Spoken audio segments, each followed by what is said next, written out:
Rate क्यों देना चाहूँगा। आज दवा के स्टॉक्स बहुत स्ट्रॉन्ग हैं, लेकिन एक चीज़ याद रखिएगा, आज एक लिक्विड स्टॉक्स में भी तेज़ी है। जरा प्लीज़ आप यूनाइटेड यूएसएल का चार्ट, मैकडॉनल्ड्स का चार्ट लेके आइएगा। आज ये स्टॉक एक बार फिर से अपने 200 डे एक्सपोनेंशियल मूविंग एवरेज के ऊपर ट्रेड कर रहा है। मैं सिर्फ आपको एक क्यों दे रहा हूँ, आपको खुद स्टडी करना है, खुद अगर आप देखें इसको ट्रेड करना है। 582 पे ट्रेड कर रहा है यहाँ पे। सचिन, मैं इनफैक्ट इसको सुबह से रीड कर रहा हूँ और रीड करने के बाद मैंने इस स्टॉक को निकाला 582। और एक और चीज़, इसका प्लीज़ 600 का कॉल ऑप्शन लेके आइएगा। इसलिए डिस्कस कर रहा हूँ क्योंकि हम अभी सीरीज़ के बहुत बिगिनिंग पार्ट में हैं। अगर ये 600 और 620 के क्लस्टर को निकाल गया तो ये कितना स्ट्रॉन्ग और सब्सटेंशियल मूव देगा, ये आप भी जानते हैं, मैं भी जानता हूँ। आपकी अप्रोच क्या रहेगी, कैसे अप्रोच करेंगे आप इस ट्रेड को? प्लीज़ हल्का सा एक क्लू दीजिएगा इस पर। तो वीडियो डेफिनेटली स्टॉक पिछले 3 दिनों से ड्रैग हो रहा है, बट जिस तरीके से पोजीशन है मुझे लग रहा है अराउंड 610 620 इस पर्टिकुलर क्लस्टर को वापस एक बार रिविजिट कर सकता है। अगर हम इसे टेक्निकली देखें तो क्लियरली एक high top high bottom structure intact है, और जिस तरीके से पिछले 4 दिनों का डेटा है वहाँ पर एक राइजिंग ट्री फॉर्मेशन है जो एक कंटिन्यूएशन पैटर्न है। तो यहाँ पर क्लियरली जो सपोर्ट बेस बना है अराउंड 560 का, वो काफ़ी वैलिड है। एंड जिस तरीके से इसके रेजिस्टेंस प्लेस्ड है, मुझे नहीं लगता कि उनको ब्रेक करने में ज़्यादा दिक्कत होगी। इनफैक्ट एक्सपेक्टेशन यही होगी कि अराउंड 620 का जो बैरियर है वो जल्द ही ब्रेक हो सकता है। तो मुझे लग रहा है पोजिशनल के लिहाज से भी यहाँ पर कुछ पोजीशंस बनानी चाहिए 560 के स्टॉप लॉस के साथ। और जिसका जिक्र आपने किया है 600 का जो कॉल ऑप्शन है, मुझे लग रहा है वो भी एक अच्छे लेवल्स के आसपास मिल रहा है। तो फिलहाल अगर इंट्राडे के लिहाज से भी देखें या एक शॉर्ट टर्म मूव के लिहाज से भी देखें तो 16 के स्टॉप लॉस के साथ यहाँ पर लॉन्ग पोजीशन बनाने में कोई हर्ज नहीं है। 28 से 30 इन लेवल्स की एक्सपेक्टेशन होगी, तो यहाँ पर 600 का कॉल ऑप्शन भी लॉन्ग कर सकते हैं मैकडॉनल्ड का। ओके ओके, चलिए एक ट्रेड क्यों दिया मैंने आपको, और अब बात करते हैं दर्शकों से। प्लीज स्टॉप लॉस पे गौर कीजिएगा जो सच्चिदानंद ने दिए यहाँ पर है। पहला प्रश्न है लेकर, ये है दीपक वैद्य जालंधर से। ये वैद्य साहब गुड मॉर्निंग, प्रश्न पूछिए अपना।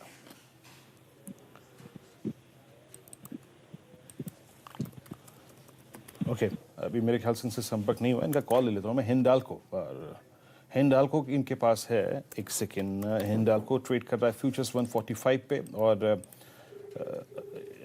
अब कोई बात नहीं, अब प्रश्न ही ले लेते हैं। 145 पे ट्रेड कर रहा है, डे हाई की ट्रेजेक्टरी में अभी भी ट्रेड कर रहा है। पिछले 4-5 दिन से बहुत स्ट्रांग पुल बैक मोड में है, और इनका लॉन्ग ट्रेड है 110 पे। पहले तो सर आपको मुबारकबाद, आपने बहुत अच्छा ट्रेड किया, और अभी I don't know exactly what is the lot size, लेकिन हाँ आप बहुत अच्छे प्रॉफिट में हैं। अब एक ट्रेडिंग स्टॉप लॉस तय कर लीजिए और इसको अब ट्रेल करने का टाइम है सचिन। और अच्छा लगता है जब किसी व्यूअर के पास अच्छा पैसा बन रहा हो, ट्रेड ग्रिप में हो। आपकी अप्रोच क्या है, किस ट्रेलिंग स्टॉप लॉस के साथ कैरी करूं इसको?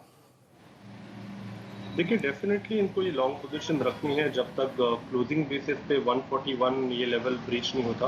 एंड ऊपर का अगर हम दायरा देखें तो 150 के आसपास ज़रूर एक क्लस्टर बना हुआ है, बट मुझे लगता है कि वो उस पर्टिकुलर क्लस्टर को भी ब्रेक करने की क्षमता है जिस तरीके से ये ओवरऑल मोमेंटम डेवलप हो रहा है स्टॉक में।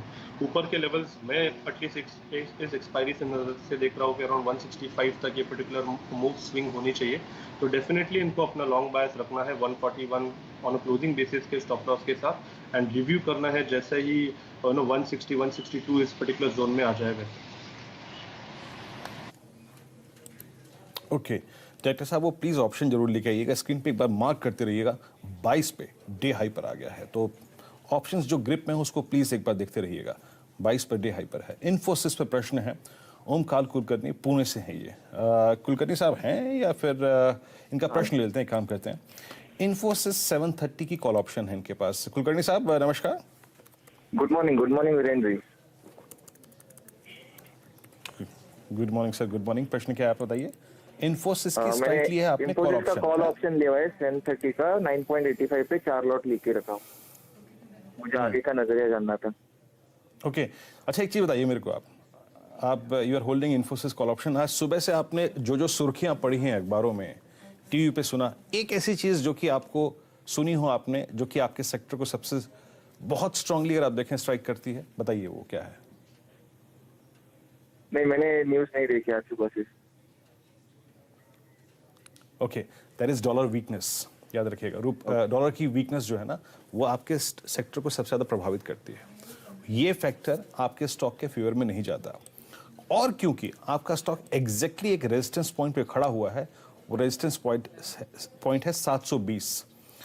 सचिन एग्जैक्टली इन्होंने 730 की स्ट्राइक ली है, द रेट 9.8 और 11.6 पे ट्रेड कर रही है।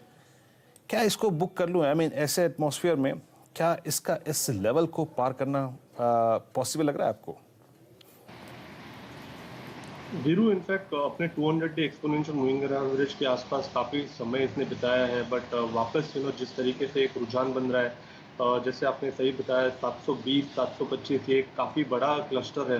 तो यहाँ पर जब तक ब्रेकआउट नहीं होता, मुझे नहीं लगता कि स्टॉक में एक रिन्यूड मोमेंटम मिलने की कोशिश होगी। In fact on the contrary weakness हावी हो सकती है अराउंड 692 695 अगर ये लेवल ब्रेक कर देते हैं तो मुझे लग रहा है यहाँ पर काफ़ी एक अनडिसाइडेड जोन में है स्टॉक। तो मुझे लग रहा है यहाँ पर इमीडिएटली ट्रेड नहीं लेना चाहिए। इनफैक्ट मेरी सलाह यही होगी कि इनका काफ़ी out of the money call option है, तो सलाह यही होगी अगर इसमें ज़्यादा मुनाफा नहीं है, अगर कॉस्ट टू कॉस्ट भी है, तो फिलहाल ये पर्टिकुलर स्टॉक मोमेंटम में नहीं है, तो इसी लिहाज से मुझे लग रहा है कि उनको अवॉइड करना चाहिए, एग्जिट करनी चाहिए पोजीशन। अगर 695 अगर ब्रेक हो जाता है तो काफ़ी बड़ी डाउन साइड भी ओपन हो सकती है, तो यहाँ पर काफ़ी कॉशियस रहना चाहिए। 720-25 के ऊपर अगर ब्रेक होता है उसके बाद इस पर्टिकुलर स्टॉक पे आप फोकस कीजिए एंड उसके बाद कुछ ट्रेड्स ढूंढिए, बट मुझे लग रहा है वहाँ पर उसकी प्रोबेबिलिटी काफ़ी कम है इस एक्सपायरी के लिए at least. Okay sir, I hope आपको राय मिल गई